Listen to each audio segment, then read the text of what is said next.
বন্ধুরা, কেমন আছো সবাই? আশা করছি খুব ভালো আছো আর আমিও ভীষণ ভালো আছি। আজকে আবারও একটা মিনি ব্লগে তোমাদেরকে অনেক স্বাগত আর অনেক ভালোবাসা। তো চলো, আজকে ব্লগটাই একদম সকাল থেকে শুরু করছি। উঠে পড়েছি ঘুম থেকে, স্নান হয়ে গেছে, এরপর যেটা কাজ সেগুলো করবো টুকটাক করে। তো চলো পুরো ভিডিওটা দেখতে থেকো, স্কিপ করো না, আশা করছি ভালো লাগবে। তো চলো দেখতে থাকো। তো চলো ছাদে যাওয়া যাক।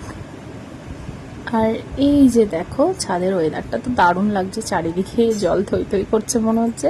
এখন একটু বৃষ্টিটা কম, কিন্তু সারা রাত্রি বৃষ্টি হয়েছে। আর গাছগুলো দেখো প্রচুর জল পেয়েছে, তাই বেশ বর্ষাকালে গাছ সমস্ত সবুজের আভাগুলো মনে হয় বেশি ভালো লাগে।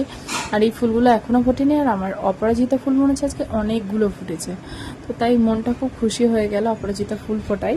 তো যাই হোক, ফুল গাছের নিজের গাছের ফুল দেখলে মানে এত ভালো লাগে। কিন্তু এই সমস্ত গাছের পরিচর্যা কিন্তু আমি করতে পারি না, সমস্তটাই ফুচকিই করে। আর এখানে আজকে একটা গোলাপও ধরেছে, আর এই জবাগুলোও লাগিয়েছে ও। আর এটা একটা ছোট্ট ছোট্ট জবা হয়, আজকে ধরেনি, আর এই ফুলগুলো এখনও ফোটেনি। তো দেখো, এখানে এই গাছটা থেকেও আজকে সাদা ফুলটা ফোটেনি, কিন্তু এই সাদা গাছটা আজকে নতুন ফুল ফুটেছে। তো এটা মনে হয় জুঁই বলে। খুব সুন্দর সেন্ট আসছে গাছটা থেকে, আর এত সুন্দর ফুলটা সেন্ট। আর এদিকে এই যে জবাটা কিছুক্ষণ পর ফুটে যাবে, ওটা একটা ধরেছে। আর এদিকে এই লক্ষ্মী জবাগুলো অনেক ফুটেছে। ও কিন্তু রোজই আমাকে কিছু না কিছু ফুল দিয়েই থাকে। তো যাই হোক, দেখো ফুল তোলা প্রায় কমপ্লিট। এরপর নিচে যাব, গিয়ে ঠাকুর প্রণাম সেরে নেব। তো চলো নিচে যাওয়া যাক।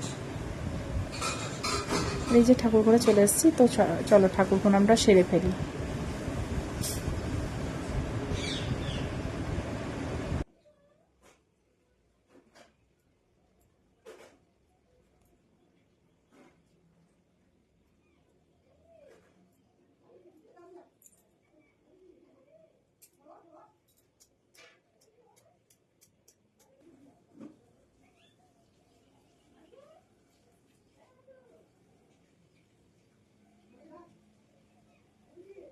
ঠাকুর প্রণাম কমপ্লিট মোটামুটি। এরপর যাব ছেলেকে ওঠাতে।